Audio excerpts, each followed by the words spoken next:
2 Timothy chapter 1, and then we're going to read just a couple of verses. And just before we read these verses, we were sharing with a youth group this past Saturday. So don't feel bad. Like, we believe that everyone under the age of 100 still qualifies for youth. So everyone in this room, we all all right.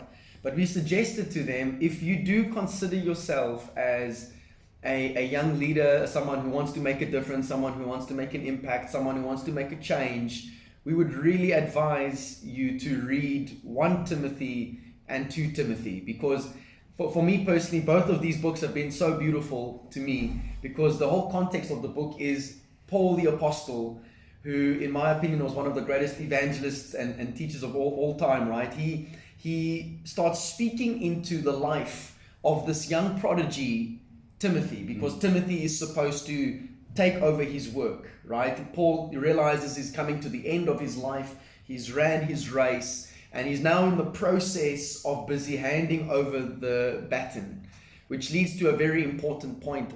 In my life, I had made the mistake of thinking that life is not a sprint, but a marathon, right? Sometimes we hear those sayings that life is not a sprint, life is a marathon.